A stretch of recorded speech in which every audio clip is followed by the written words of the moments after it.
For more on this story, let's go now to Kyiv with France 24's James André. James, what came out of Macron's big diplomatic tour?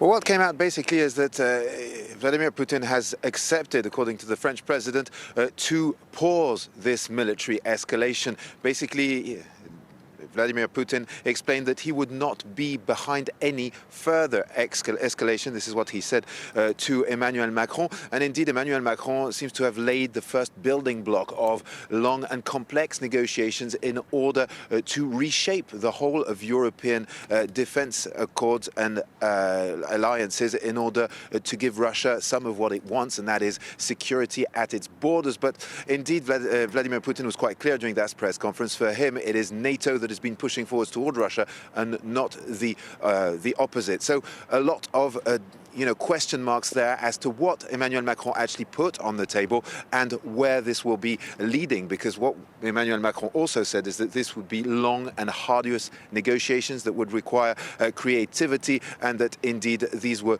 new roads being opened in order to ensure stability. Now, on the other hand, another big important message was that Emmanuel Macron believes that there can be no peace on the eastern border of Ukraine, including the separatist regions of Luhansk and Donetsk, without implementing the Minsk Accords fully and completely. Now, Emmanuel Macron says that both leaders, both Volodymyr Zelensky, the president of Ukraine, and Vladimir Putin, are on board and committed to this process. But still, there again, there will be a lot of negotiations. We did see Volodymyr Zelensky during the press conference he had with Macron yesterday say that indeed he wanted to see some real commitment from Putin in the shape of potentially moving some of those troops that amassed along the border back. Indeed, we're talking over 100,000 Russian troops there on the border of Ukraine. You're in Kyiv. You've been talking to people there. What's the feeling like with this threat of escalation, of a possible invasion hanging over everyone's heads? Well, funnily enough, life in Kyiv appears pretty normal, and things are, actually quite normal, but you can feel that there is tension. You can feel it each time you turn the television on, for example, where you have stories about how people are prepping up, how bomb shelters are being stocked up by the authorities. There are some 4,500 here in Kyiv alone, and there are dotted across the country.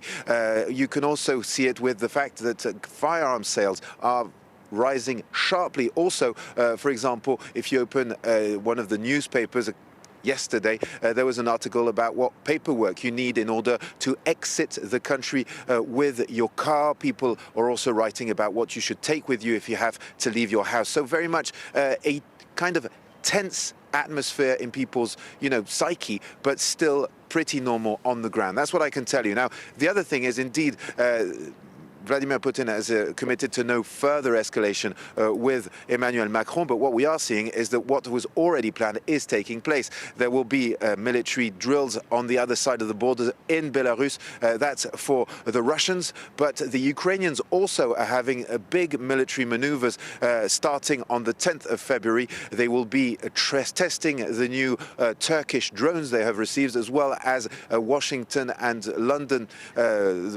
anti-tank missiles that were sent by the UK and the US. So yes, there's a lot of military activity on both sides of these borders, and quite clearly a tense atmosphere. James, thank you for that. France 24's James André reporting from Kyiv. Thank you.